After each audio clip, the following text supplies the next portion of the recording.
Hello and welcome to the first annual Stephen H. Schneider Memorial Lecture. My name is Connor Doherty and I'm co-president of Students for a Sustainable Stanford, and this is Elise Tim, chair of Stanford in Government. Elise and I would like to thank our co-sponsors for this event, the Stanford Speakers Bureau, the Woods Institute for the Environment, and the Haas Center for Public Service. In addition, we'd like to thank Nancy Howe from Student Activities and Leadership and the rest of the special events team for their invaluable knowledge and support. And finally, we would especially like to thank Professor Terry Root, who is Professor Schneider's widow and who has been the driving force and great facilitator behind this event.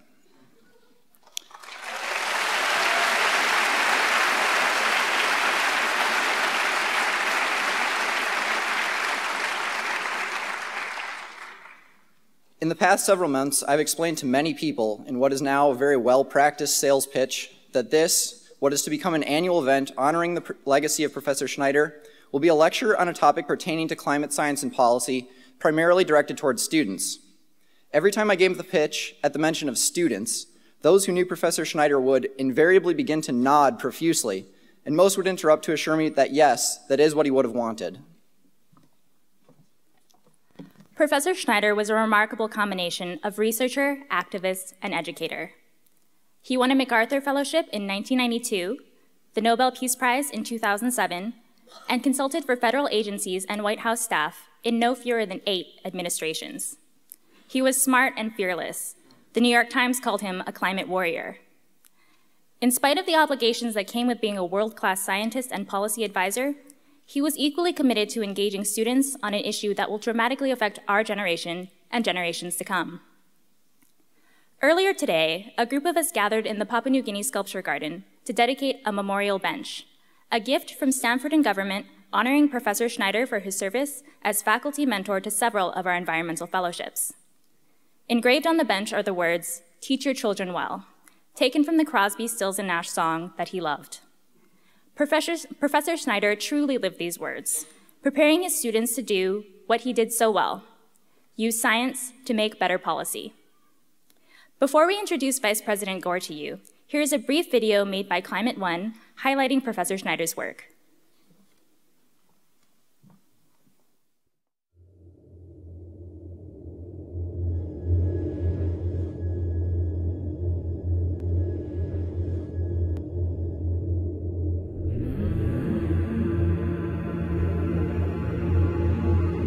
How did we know in the 1970s pretty much what would happen? It was theory then. And since then, nature's been cooperating with theory, but we kind of knew what was going to happen. You couldn't add 4 watts of energy over every square meter and have nothing happen. The scientific consensus that CO2 will build up and will be a potential problem is very large. But a scientific consensus on precisely how influential it will be in 10 years or 20 years, what areas climates will get better, what areas will get worse, this is where the controversy comes in. We also knew that you had to stop using the atmosphere as an unpriced sewer to dump your smokestack and tailpipe waste and your land use change interactions. All of that was known. It was not just in the club of 100 left-brain people. We testified to Congress, we talked to ministers, there were national and international meetings. It was out there. Why didn't we succeed? What happened? Climate science is a system science. It's like trying to understand your body or trying to figure out something with cancer, or how is the educational system going to work most effectively, and how are we going to do security. Every one of these complex systems problems has multiple components. And when you break them down, what you find out is rarely do we know everything, and rarely do we know nothing. So we have to break system science into the well-established components, which are settled. I'll tell you a few, into competing explanations where our work has been able to get us to winnow it down to 2 or 3 possibilities. Here's where the disconnect comes along. Special interests will grab what's convenient for their ideology or their position. So what you end up with is you end up with a cacophony typically of people selecting stuff out of context, and then you end up with the end of the world versus good for you. Now, I'll confess my prejudice. The end of the world and good for you are the 2 lowest probability outcomes. What we are looking at is a multiple range of potential outcomes, and what systems scientists do is they winnow out the relative likelihood of these multiple outcomes. So if you try to cover it as a yes or no, and you go out there and you take a 200 scientist report like the Intergovernmental Panel on Climate Change, it goes through 3 years of writing, 2 rounds of reviews, 1,000 review comments on every chapter, and then 2 petroleum geologists, who are special interests in finding oil, paid by you-know-which oil company because they have PhDs and given equal status in a story or on television. You see, we get a little mad about that, and we call that utter distortion, and they say, oh no, that's balance. It is not balance, it is utter distortion, because they are not reporting the relative credibility of the multiple positions, and it means that you're leaving it up to the public and the political world to figure that out for themselves. They're capable of it, but they rarely do it. How many people in this place, in the fire-prone California, have had a house fire? A few of you. Typically, it's 1 to 2%. How many of you have fire insurance? We already are very risk averse when we have consequences that matter. We do not need 95% certainty. Here is where, again, people frame this problem by looking for exceptions to the conventional wisdom and claim until the exceptions are resolved, it isn't proved and it's premature to act. Yet we're acting on a 1% risk and paying insurance. And here we're talking about 50% risks to the planetary life support system, and they're telling us that's not certain enough. Let's talk about tipping points. So what about Greenland? How could Greenland be a tipping point? Right now it's melting at an unprecedented rate. The water is rolling down. Nobody knows if the water is freezing on the way down or reaching the bottom. If the water makes it all the way to the bottom, then it's going to heat the bottom and lubricate it. Once you start melting it, it creates a self-fulfilling prophecy where you could move toward 5 meters of sea level rise and there'd be no way to stop it. What we don't know is, does it need 1 more degree before that happens, 2 or 3? All I can say with high degree of confidence is the more we keep adding unprecedented levels of warming to the system, the more the number of tipping points that are going to be crossed. We know for sure they're there. We don't know for sure where they are. This is not just an academic exercise. This is something we've got to have people deeply engaged in, because we're talking about the sustainability for their children, the grandchildren, and the rest of nature, our behavior. What's the worst thing about tipping points like Greenland? We will probably not know when we've crossed it for 50 years. So our behavior in the next generation could precondition a sustainability issue for a millennium or 10 based upon the convenience of one species for one generation. I find that a very morally daunting prospect. So what we're really doing is we're insulting our global environment at a faster rate than we're understanding it. And the best we can do, in all honesty, is say, look out, there's a chance of potentially irreversible change at a global scale based upon the benefits of use of energy, and it's very tough for us to know whether those benefits of energy today are worth the potential risks of environmental change. And we have got to take back the airwaves in a way and make certain that what's out there is more credible, not just simply following some formulaic balance. Thanks very much.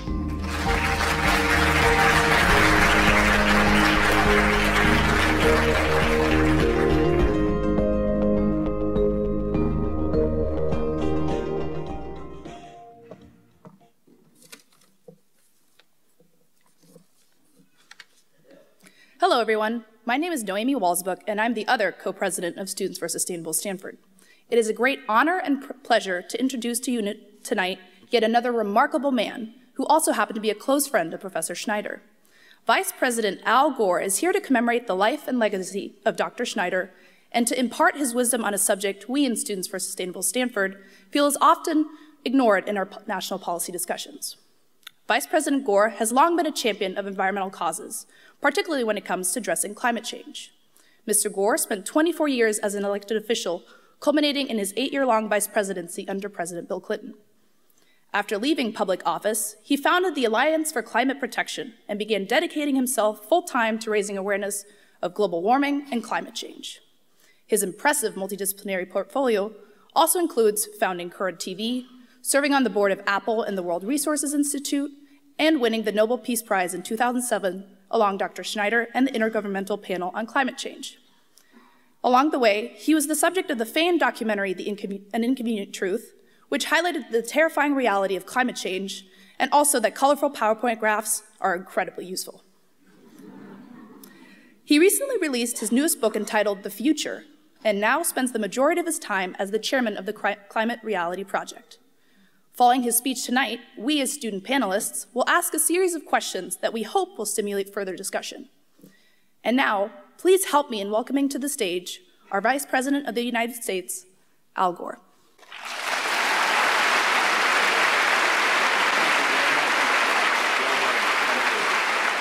Thank you very much.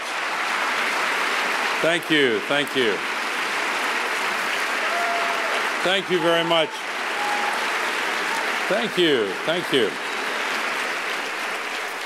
Thank you very much. I am so honored to be here. You will sometimes hear a speaker use that phrase in a way that sounds like it's a throwaway cliche, but I want you to know I feel deeply honored to be here and to be asked to give this memorial lecture, to be humbled by the opportunity to follow that film about Steve. He was always so eloquent and so powerful and so truthful in saying what we know and what we don't know, what the difference is, and what we need to do next.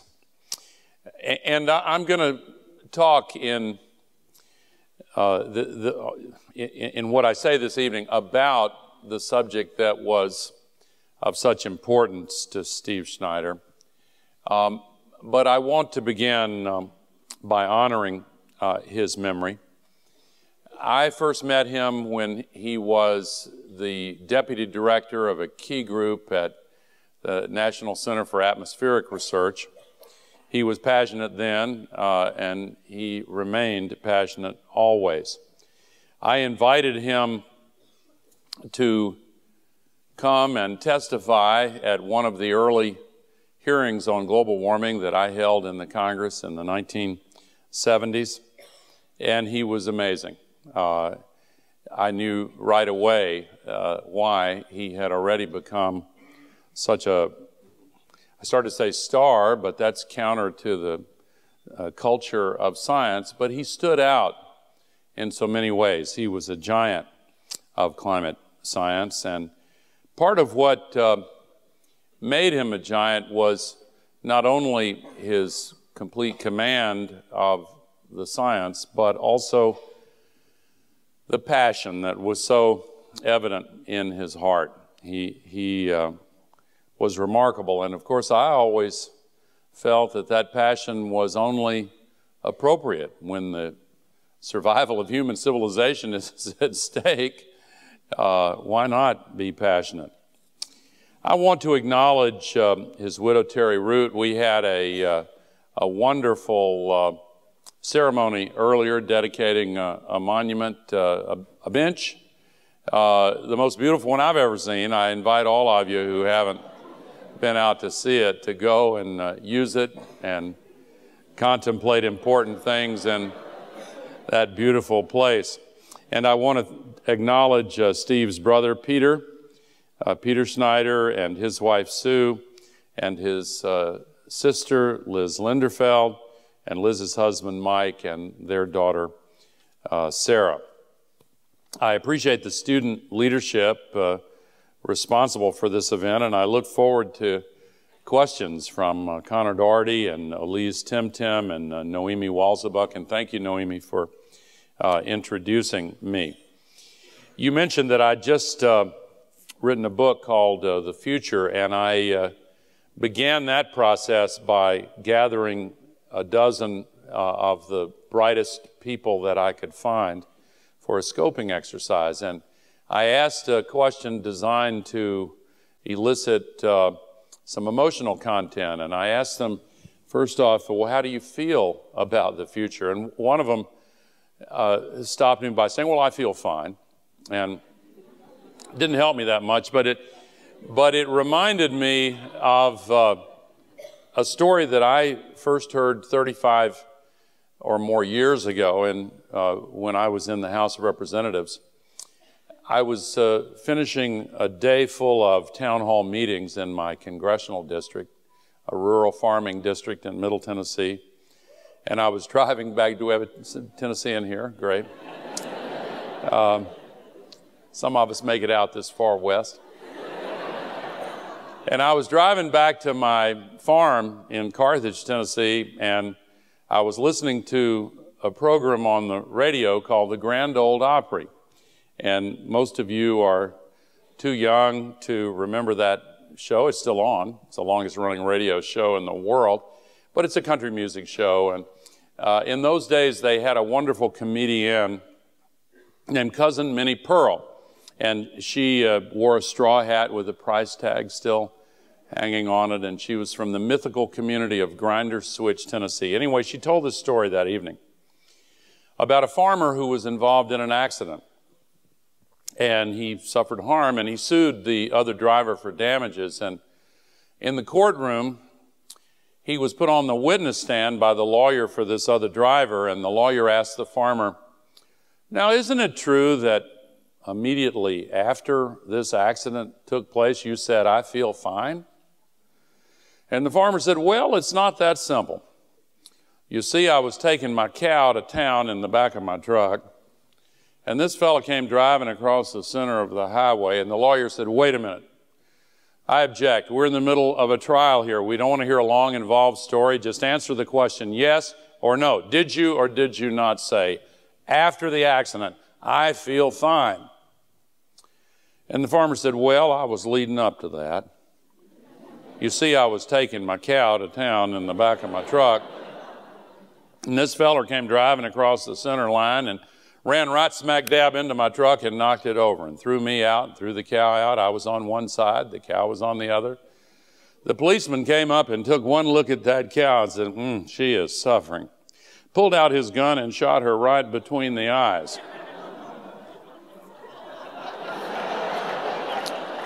Then he came around to my side of the truck and said, 'How do you feel?' So I said, 'I feel fine.' And I think that is the way many people feel about the future right now. Compared to what? You got to feel fine, but many of us have the increasingly uneasy feeling that some of the challenges that we now face are in danger of spiraling out of control. I am an optimist, truly an optimist, but the beginning of optimism for me is taking a very clear view and making a very honest assessment of exactly what we face and what we need to do to safeguard the future. I'm not going to cover all the themes in the book I mentioned this evening. I'm going to concentrate on the two topics that are the subject of this evening: climate and democracy. When we attempt to shape the future, we have, broadly speaking, two powerful tools with which to shape our destiny. One is democracy, and the other is capitalism, or markets, the economy. And I spoke to a smaller group earlier today at the business school about sustainable capitalism and some of the reforms that are desperately needed to fix our market system, a system in which I deeply believe, but which is now fraught with distortions that are very much a part of the climate crisis and some of the other problems we're trying to solve. But I want to speak this evening about climate and democracy, because even when we turn to the problem of reforming markets, we have to have policy solutions that originate in our democratic discourse and our democratic process. But first of all, a word, more than a word, about the climate crisis. As the old saying goes, there's good news and bad news. You probably know a great deal about the bad news. We are putting 90 million tons of global warming pollution every single day into the atmosphere as if the atmosphere is an open sewer. We signal to large polluters and everyone else that this thin shell of atmosphere encasing our home planet, our only home, is fair game as an open sewer. Just dump whatever you want into it and don't worry about it. You know, in the late 19th century in London, there was a cholera epidemic. Cholera, which used to be one of the major causes of death around the world, was not understood. And a doctor made a map locating every single case of cholera in the epidemic and then overlaid it on a map of London's sewer system. That enabled him to identify a single pump on Broad Street in downtown London as the cause of the epidemic. And not long after, Louis Pasteur identified the bacteria that was the real cause of the disease. He connected the dots, literally. And in looking at the consequences of our use of the planet's atmosphere as an open sewer, we have to connect the dots in order to understand the consequences and to absorb the powerful case for changing behavior and stopping the cause of the climate crisis. The accumulation of global warming pollution from human activities now in the planet's atmosphere traps as much extra heat every 24 hours as would be released, the scientists tell us, by 400,000 Hiroshima atomic bombs going off every day on Earth.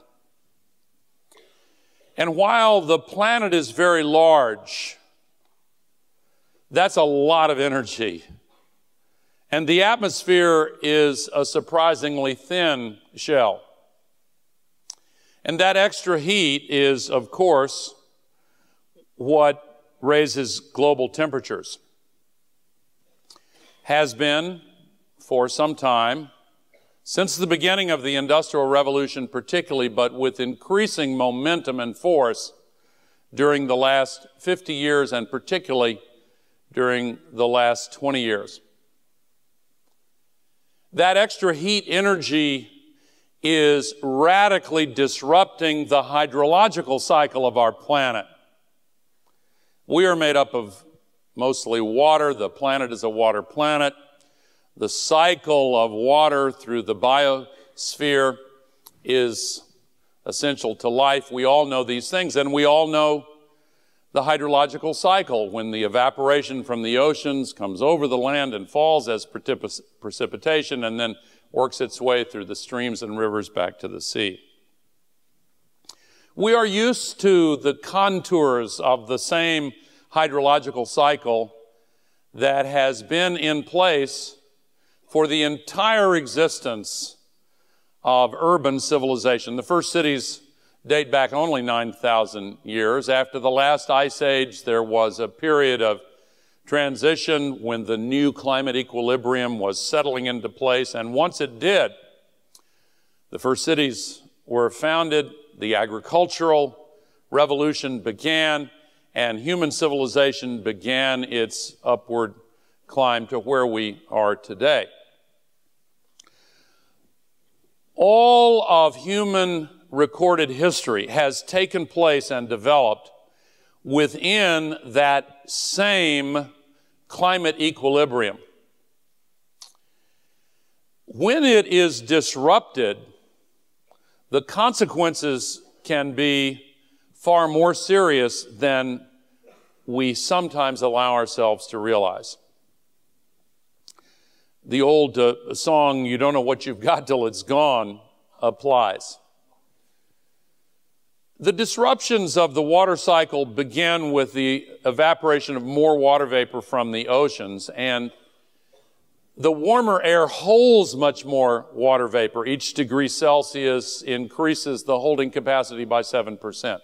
Already in just the last 30 years, the air above the oceans, the majority of our planet, of course, contains 4% more water vapor than it did only 30 years ago.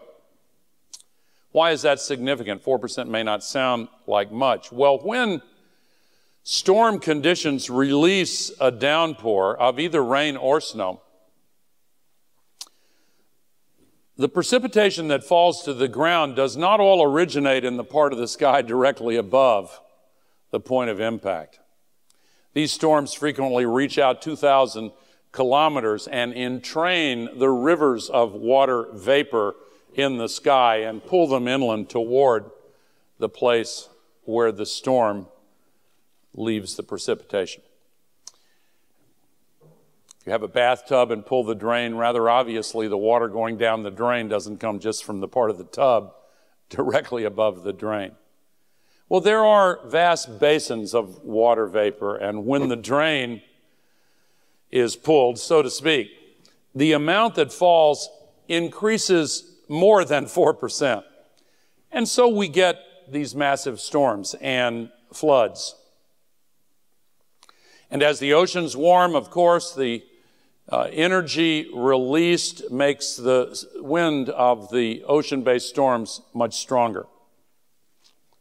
The same extra heat also pulls the moisture out of the soil and contributes to wider and deeper droughts of the kind we have been seeing in this country and around the world. The ice is melting, not only in the mountains, but now in Greenland, as Steve was telling us, and now in Antarctica. A new study at the beginning of last week confirmed that the melting rate there has accelerated beyond anything previously known. It is a large and stable amount of ice that will take a great deal of time to melt. But the North Polar ice cap will not take long at all. It's a floating ice cap. And even though that doesn't affect sea level, it does affect the atmospheric currents, the northern jet stream, the storm track. And all around the world, the timing of precipitation events has been altered so that subsistence farmers can no longer rely on the knowledge they have learned from their parents and grandparents and prior generations. The clockwork of rainy season, dry season in the tropics and subtropics is disrupted. Heat stress alone reduces crop yields. We have had 2 all-time record food price spikes within the last 5 years. One followed the worst drought and the worst fires in the 1,000 years of recorded Russian history. And 4 months later, Russia and its neighbors, Ukraine and Kazakhstan, cut off all food exports to the rest of the world. It was a food vendor in Tunisia who began the Arab Spring. Many other factors were involved, but those of us in comfortable, wealthy, developed countries sometimes overlook the fact that, unlike in our lives, poor people in less developed countries spend 50, 60% of their income on food. And when the prices go up, it's not a minor matter. The melting of the ice in the land-based regions of ice and snow is raising sea level. And the combination of sea level rise and storm surges is creating havoc in many coastal areas, particularly delta areas like those in Bangladesh. A few years ago, I came here to Stanford on the eve of the production of the movie An Inconvenient Truth. In fact, part of it was filmed on this campus. And after it was released, the single most frequent criticism from deniers and skeptics was focused on a part of that film that presented an animation of seawater coming into Manhattan Island and flooding the site of the World Trade Center Memorial. And the skeptics cried foul. Ridiculous, demagogic, they said. Could never happen. It happened at the end of October last year, way ahead of schedule. It wasn't the only thing that happened in the United States last year connected to the climate crisis. We had $110 billion worth of climate-related disaster damage in the United States in 2012, which was, remember, the hottest year in recorded history for the U.S. 61% of the country was in drought. And while some try to dispute the connection to climate, it is precisely the kind of consequence that has long been predicted as a result of the drying atmospheric currents that move northward into the southwest of the United States and Mexico. And in Europe, threatened southern Europe and Turkey and the Balkans and the eastern Mediterranean with desiccation, and threaten other areas as well. In connecting the dots between these extreme weather events and the climate crisis, we find an agenda for solutions. The developing countries, which historically were more resistant to the kinds of solutions that are now necessary, are changing their tune. India has just imposed a tax on coal.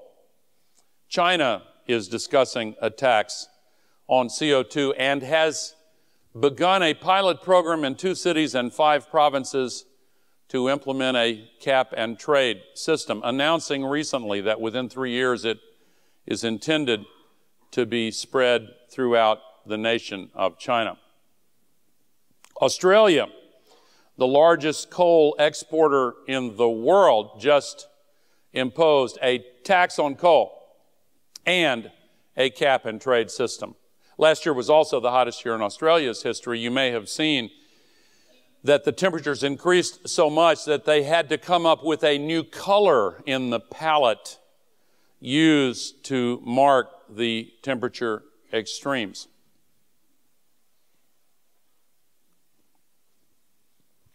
So the consequences, and there are many that I have not even mentioned, require us to act. Here is the good news. In 2010, for the first time in the history of the world, global investments in renewable energy exceeded global investments in fossil fuels. A lot of people are surprised by that fact. And indeed, last year and in 2011, the numbers reversed again. But renewable energy is growing far, far more rapidly than anyone predicted that it would. There is precedent for predictions on technology dispersal being wrong. And the precedents often involve widely distributed technologies. Remember mobile phones when they were first introduced? I came across a picture recently of me as a young congressman holding one of those old bricks and it looked so ridiculous. And I remembered at the time how cool I thought it looked.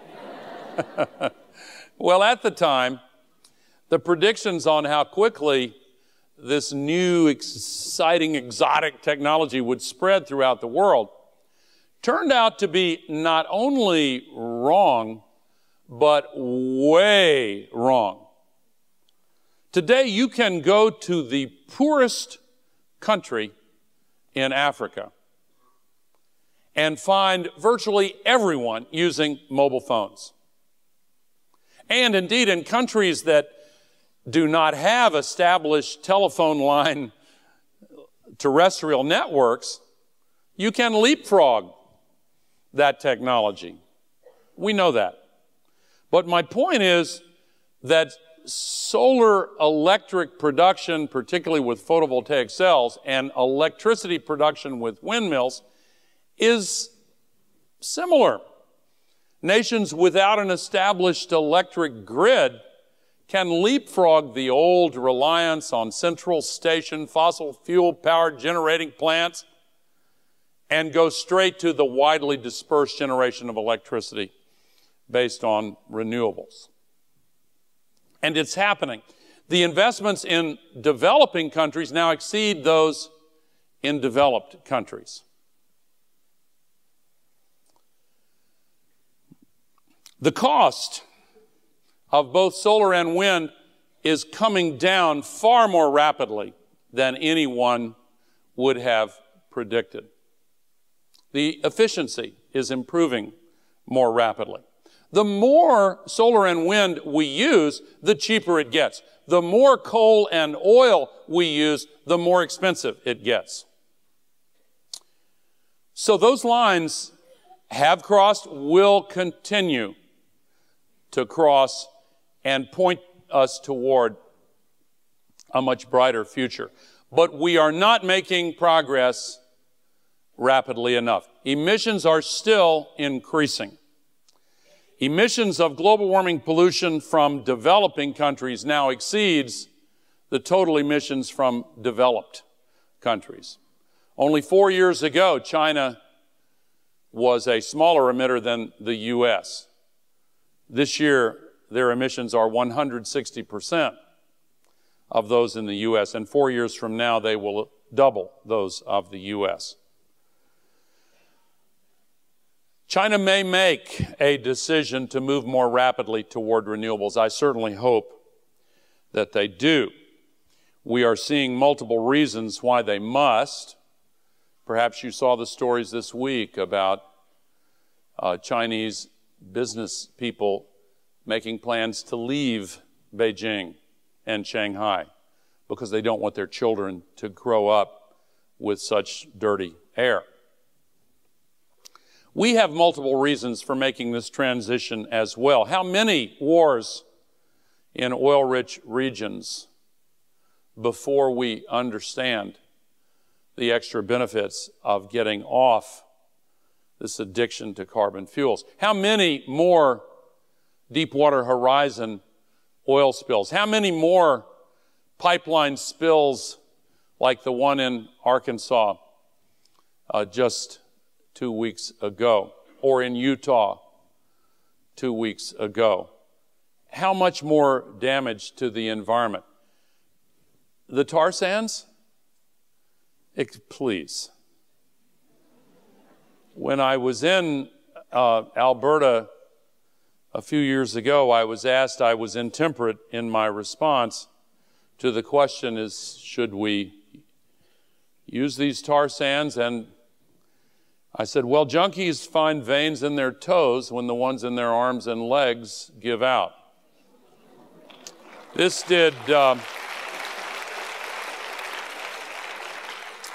actually did not endear me to the provincial government in Alberta. And they're now doing some good things there for sure. In order to move with appropriate speed, we have to use the power of democracy to change policies. We should ban use of the tar sands. We should put a tax on CO2. We should eliminate the subsidies for fossil fuels. The world is now spending $500 billion a year to encourage the destruction of the habitability of our planet. But in order to solve the climate crisis, the world needs leadership from the United States of America. And in order to get leadership from the United States of America, we have to address forthrightly the democracy crisis. Please hear me well. Our democracy has been hacked. The operating system has been taken over.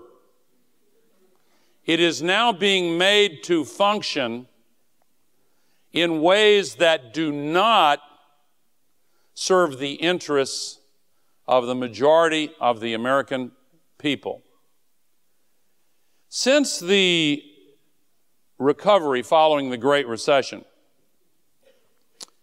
if you add up all of the additional national income in our country since 2010, 93% of it went to the wealthiest 1%. That's not an Occupy Wall Street slogan.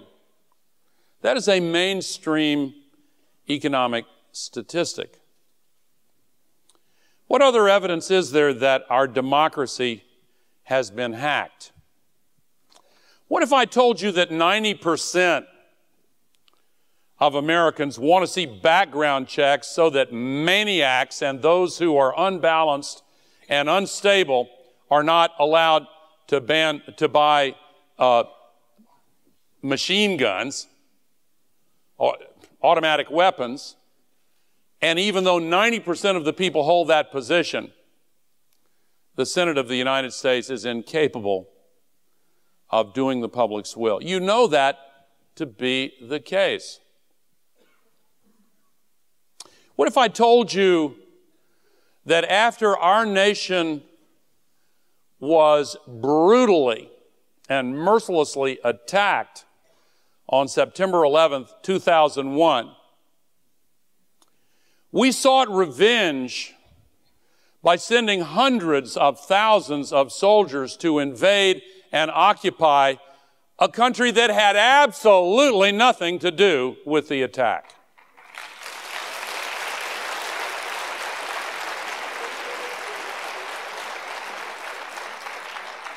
A country which, however, just happens to have a lot of oil.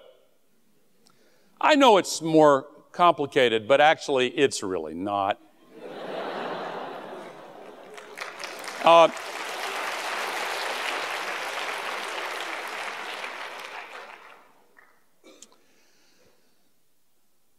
The day before the United States Senate voted to endorse the invasion of a country that hadn't attacked us,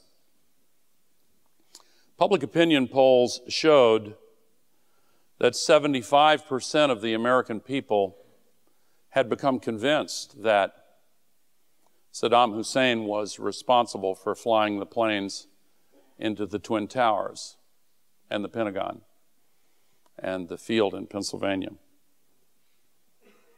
That is a sad commentary about the quality of the democratic discourse. When I say our democracy has been hacked,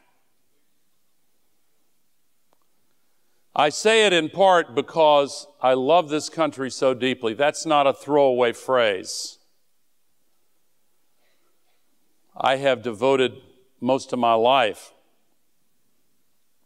to addressing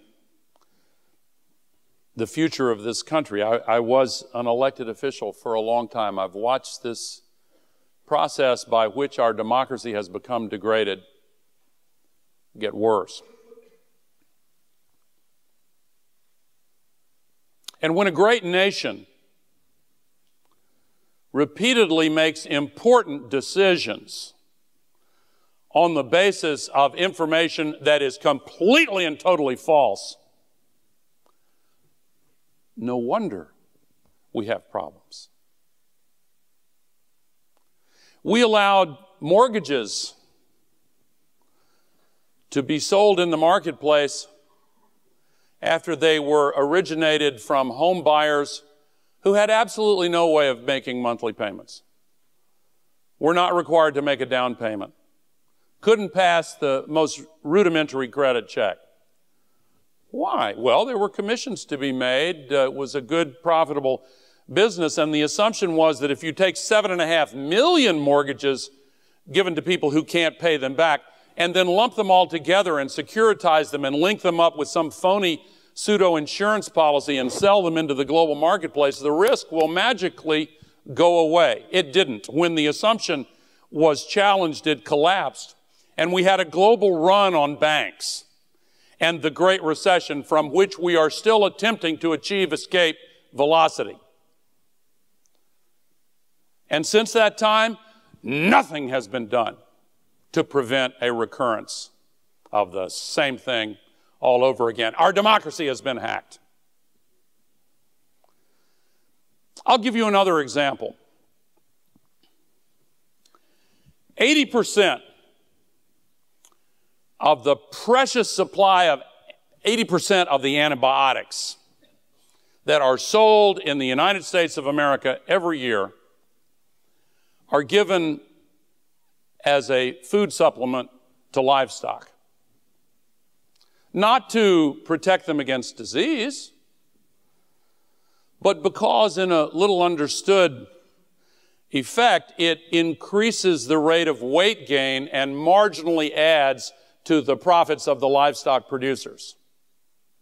Now, the scientists know and have proven that germs from humans that are now resistant to antibiotics jump to these animals, and after being dosed on a regular basis with antibiotics day after day after day, of course, develop resistance to those antibiotics, and then jump back to humans where they are no longer vulnerable to the healing powers of antibiotics. So, does that make sense?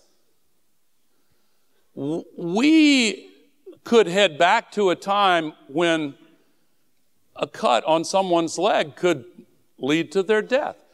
Antibiotic-resistant bacteria are multiplying, and we know the principal cause. So time after time, a remedy is proposed in our Congress, and it is voted down. Why? The livestock producers are paying attention. It is important to them. They are passionate.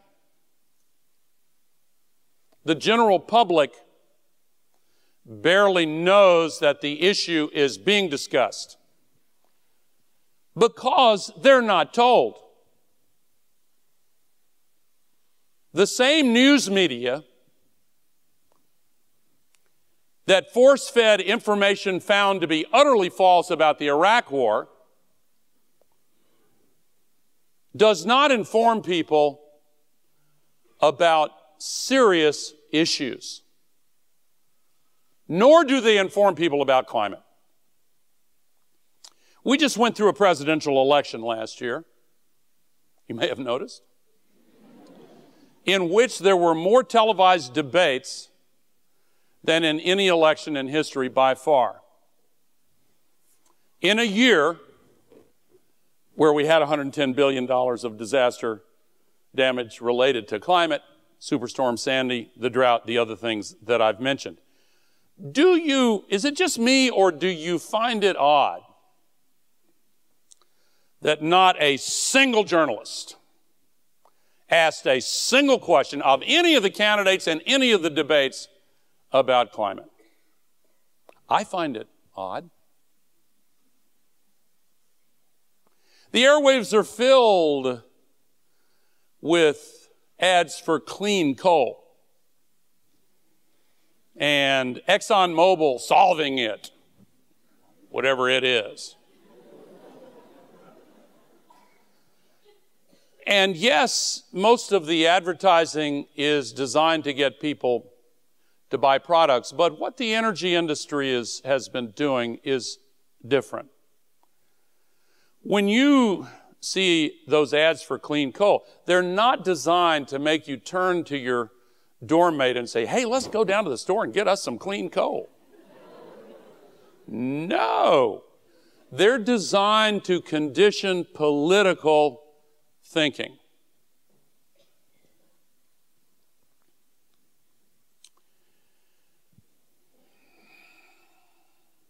In order to solve the democracy crisis, you, all of us, have to become passionately involved in democracy.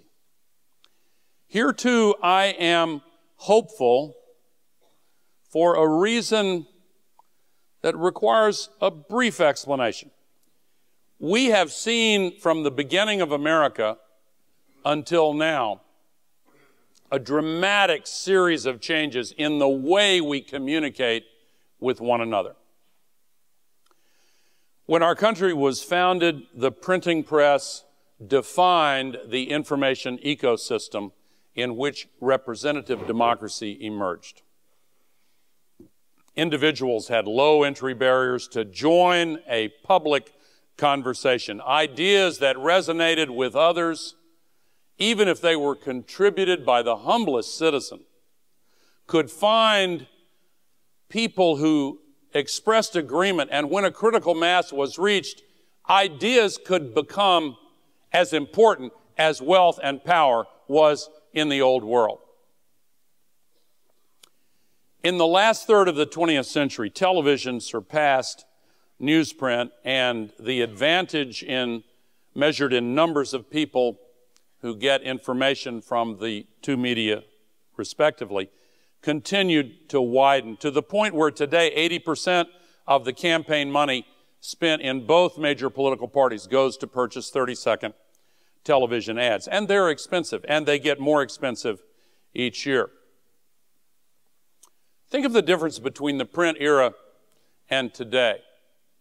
In January of 1776, an impoverished immigrant from England, then living in Philadelphia, Thomas Paine, with no money or connections or sources of social leverage, had a clear mind and a gift for written communication. And he wrote Common Sense, which became the Harry Potter of the late 18th century.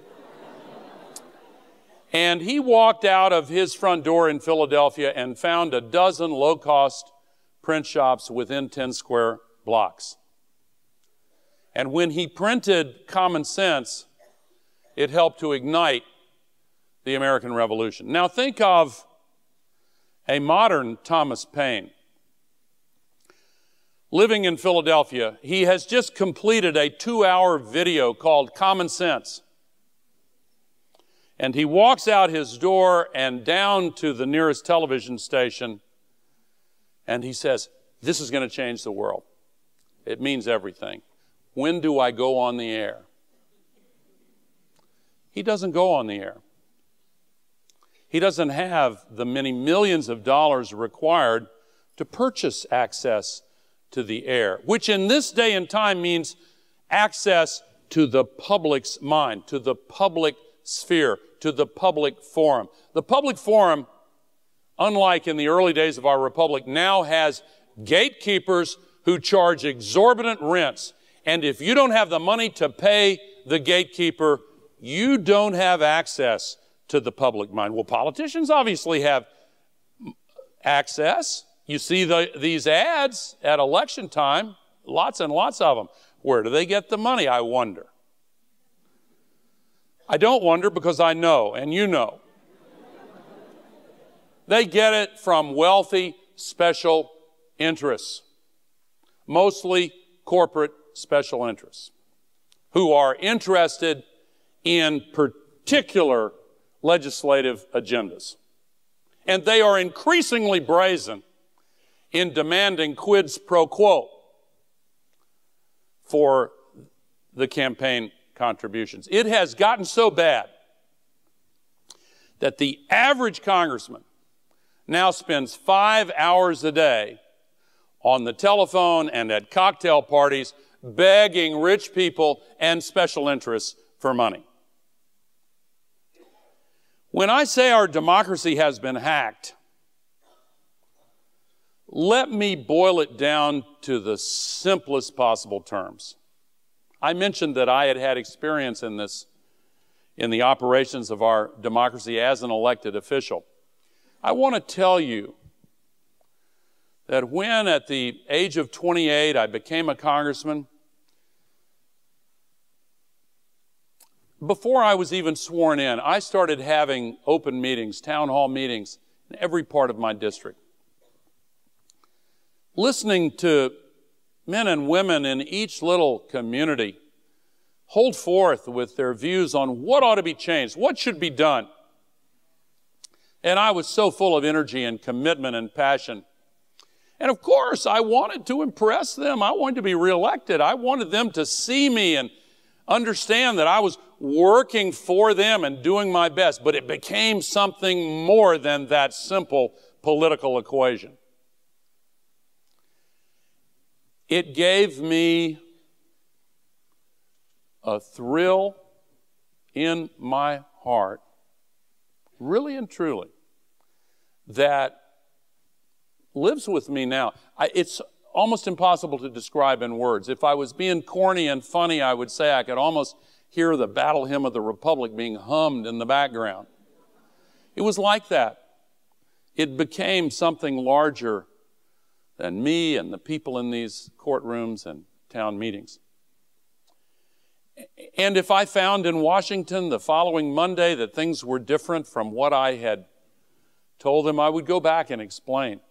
And I spent most all of my time thinking about what was going to be in their interests, really and truly, and doing everything I could to serve their interests. Now, I'm not saying I'm any better person than many of those who are in the same offices today. I'm saying there are good people who are now trapped in a very bad system, and here's why. Human nature being what it is, if instead of going to these town hall meetings and thinking constantly about what's in the public interest, you have to spend 5-6 hours a day begging rich people and special interests for money, the next time you vote, the next time you write a speech, are you going to start to think about the impact of your vote on the telephone calls you make tomorrow? Sure you are. And some don't, but most do. Again, it is human nature. So when I say democracy has been hacked, there's the heart of it right there. They become beholden to the sources of money that are central to the possibility of being reelected. What if they leave office? When I went to the Congress, it was rare, not unknown, but rare for a former congressman or senator to become a lobbyist. It happened. Do you know what the percentages are today? Former United States senators, what percentage of them do you think are now employed as lobbyists? 50%. U.S. House members, there are more of those. 40%. When the climate legislation was pending before the Congress 3 years ago, there were 4 anti-climate lobbyists working the halls of the Congress for every single member of the House and Senate. My favorite basketball player of all time was Michael Jordan. If he had been covered by 4 defensive players every step he took on the court, he wouldn't have scored as often.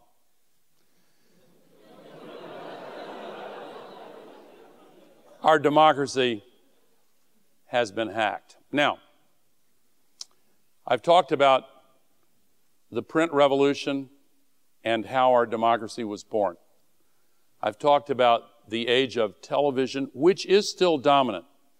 But Act 3 was born here in Silicon Valley, and it's the internet. And we can sometimes get carried away in our excitement about what the internet means and start to believe that it's already dominant. It's not. Look at the advertising rates. Television is still dominant by far, not even close, but times are changing. I hope that many of you will enlist in the cause of solving our democracy crisis so that we can solve the climate crisis. We need to move the institutions of our democracy onto the internet so that individuals, once again, have free access to the public discourse in a forum that the American people pay attention to, that affects their thinking. Already individual bloggers are having an impact on specific debates. The day is coming when the conversation about the climate crisis will change, when our democracy will begin functioning again. We already see signs. When I say the conversation will change, I want to tell you two short stories. The first was from my boyhood. I spent all of my summers in Tennessee, and I remember when the conversation about civil rights was won. One of my acquaintances made a quasi-racist comment, and another friend said, "Hey, shut up, man, we don't talk that way anymore." And in millions of conversations across the South and across America, the conversation was won. And the laws changed. And we have a long way to go. But we've made a lot of progress. I see some of it in the Oval Office right now, as a matter of fact. 2 months ago, second story, two gay men standing in a long line waiting for pizza, holding hands. A homophobe walks by them and makes a nasty comment. Literally every other person in that line turned on him and said, "Shut up, man. We don't talk like that." We're winning that conversation. And to people my age, if you had told most people my age 4 years ago, 3 years ago, 2 years ago, that gay marriage would become legal in the United States and that the discrimination against gays would change, and then in countries around the world, gay marriage would be legalized, most people would have said, "Gee, I hope so, but just don't think that it's possible to have that much change so quickly." Change often comes quickly when consciousness changes. We have to become conscious of the fact that our home is in profound danger. We've quadrupled population in 100 years, and 85% of the energy of Earth Inc. comes from fossil fuels. We are spewing all of this global warming pollution at record levels, and we are destroying the climate balance and the ecological integrity of the earth. We have to become conscious of what we're doing so that we can change it. And then in order to change it, we as Americans have to become committed to restoring the integrity of our democracy. There is no other country in the world that has the remotest possibility of providing the kind of leadership that our world needs today in the face of this grave existential crisis for global civilization. We are it. No other nation can do it. So it's up to us. And yet our democracy is in such pathetic disrepair that not a single meaningful reform that affects the interests of any powerful industry can possibly pass the Congress today. It's pathetic. Where is our pride as Americans who believe in the majesty and integrity of democracy? It is time for us to stand up and restore it. We can, but not by watching television 5 hours a night. Not by tweeting alone, but by doing the hard work of winning the conversation. I'll tell you one final story before I close. And it also goes back to my childhood. I was 13 years old in 1961 when I heard President John F. Kennedy issue his famous challenge to put a person on the moon and return him safely within 10 years. And I remember so vividly hearing adults in that day and time say, "Whew, that was a mistake. That's going to be so expensive. It's never been done before. It's very unwise. I'm not looking forward to seeing this fall flat on its face." But 8 years and 2 months later, Neil Armstrong and Buzz Aldrin set foot on the moon. And the moment they did so, a great cheer went up in NASA's Mission Control in Houston. The systems engineers in the room that day, you know what their average age was? 26. That means when they heard that challenge, they were 18. You have a challenge. I hope that you will decide to be a part of it. I know some of you already have. We need you. Remember that when you are my age, your children will ask you one of two questions, depending on the circumstances in which they find themselves.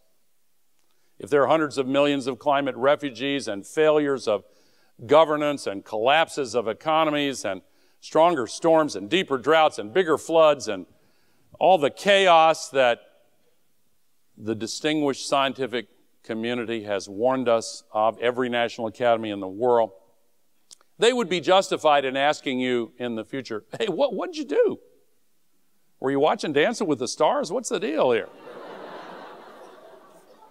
But if they look around them and find a world in renewal, with tens of millions of new jobs in solar and wind and energy efficiency and sustainable agriculture and sustainable forestry and better designs for cities and transportation systems and people with hope in their hearts and an outlook toward the future that convinces them their future is going to continually get brighter instead of spiral downward, they will ask you, how did you find the moral courage to rise up and shake off the torpor and do what was necessary to save the future?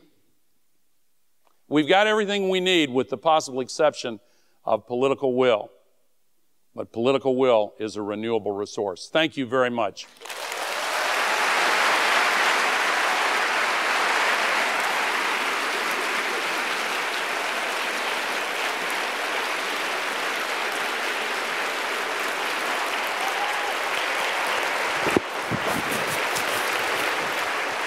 Thank you. Thank you very much.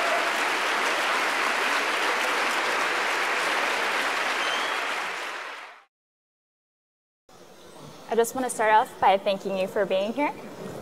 My pleasure. I'm just going to start off with the first question. So you mentioned during your speech that during the presidential debates, not a single question was asked about climate change. Now, absent a catastrophic natural disaster or perhaps a popular documentary, climate change is not a priority for people and therefore not a priority for lawmakers. How do we bring climate change back into the forefront of policy discussion and keep it there? Well, you know, I mentioned the example of background checks for gun purchases and the data showing that 90% of the people are in favor of it.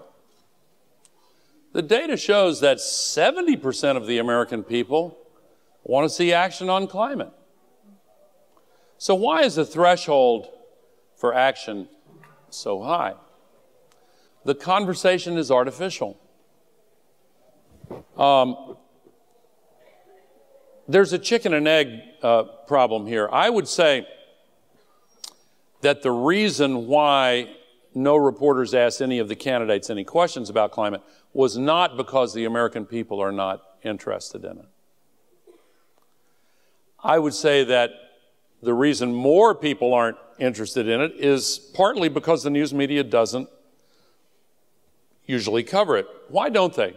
And why were no questions asked? Let me give you an analogy. Sometimes I think that it's like a family with an alcoholic father who flies into a rage if the word alcohol is mentioned. And so the rest of the family learns to keep the peace by never mentioning the problem. There are a lot of deniers who fly into a rage if they hear the word climate. There's a major cottage industry, you know, of pseudoscientists and deniers who are paid money by large carbon polluters and their ideological allies. Remember what happened with the tobacco industry. You know the story. After the Surgeon General's report made it abundantly clear that cigarettes were a principal cause of lung cancer and other lung diseases, the tobacco companies adopted a determined strategy that they financed lavishly. They hired actors and dressed them up as doctors and put them in front of TV and film cameras to read a script in the teleprompter that said, "Hi, I'm a doctor, and you don't have to worry about smoking cigarettes. Perfectly fine. I smoke them myself." And this went on for a long, long time. And millions of people died as a result. There's a great book by a friend of mine, Professor Naomi Oreskes in the California system. I'm sorry, I can't remember her co-author's name, that traces the linkage between the tobacco industry campaign and the fossil fuel energy campaign. So the fact that people fly into a rage, not an accident. It's not just a temperamental quirk. It's by design. And the news media is scared. A lot of them are scared. They're frightened into silence. It's got to change. But by the way, the Climate Reality Project, which I chair, has a newly launched program called realitydrop.org. Reality Drop is all one word. realitydrop.org. It's a game. We scour the internet and get these instances of denial in the news media, and we give you the scientifically vetted response to 120 different categories of denial, and give you a one-button option to paste it into the comment section of the newspaper, radio station, television station, website. One of the stories we highlighted the other day, the comment section for people defending the climate grew by 50 times. So if you would like to help, that's one easy way that you can do it. Sorry to be long-winded. Go ahead. That's as easy as Twitter. No, that's right. That's right. Okay. Sorry, I just like the easy option. So suppose, for the sake of argument, that I was dissatisfied with Congress, and suppose as well that I find myself at a major university. So when you look at a university like Stanford, Stanford produces research that is invaluable and continues to be invaluable in the fight against climate change. But when you look at the university as both a respected brand and institution and also a collection of talented faculty and students, what opportunities or obligations do you see to impact the fight against climate change beyond producing impartial research? Get active in the political system. There's a very simple message that you can deliver to members of Congress, House or Senate, particularly at election time. It's a two-part message, and it's fairly simple, and I can tell you that if it's executed well, it really works. But you have to mean it. If you mean it when you say it, and they know it, it works. Here's the message. Mr. Congressman, Ms. Congressman, I'm really interested in solving the climate crisis. I'm going to be closely watching what you do and listening carefully to what you say. And if you work to solve the climate crisis, I want you to know I'm going to work to reelect you. I really will. I'll contribute to you, and I'll get my friends to be for you. Trust me on this. But if I hear and see you protecting carbon pollution and not doing the right thing, I promise you that I will not rest until I've done everything I possibly can to ensure your defeat in the next election.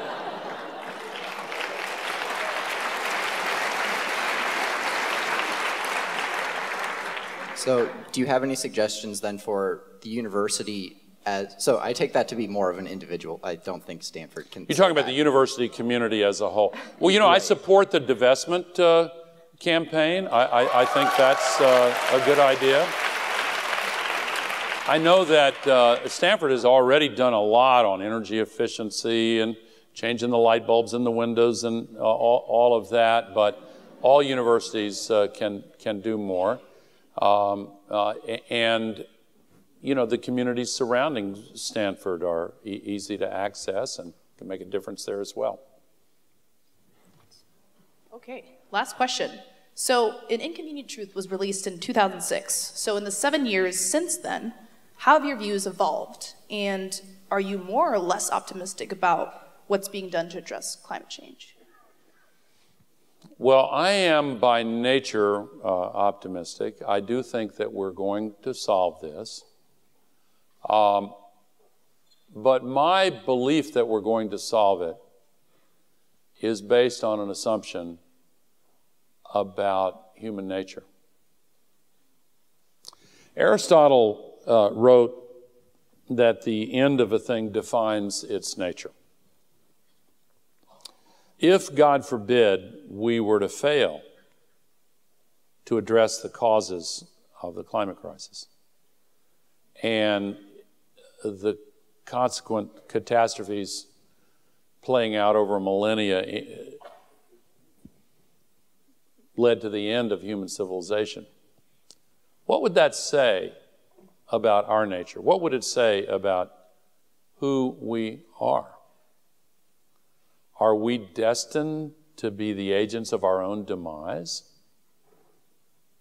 There's some people who think that's the case. Are we destined to prove that the combination of an opposable thumb and a neocortex is simply not a viable combination on this planet?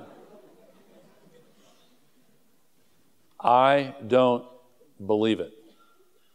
I do not accept it. I refuse to abide it.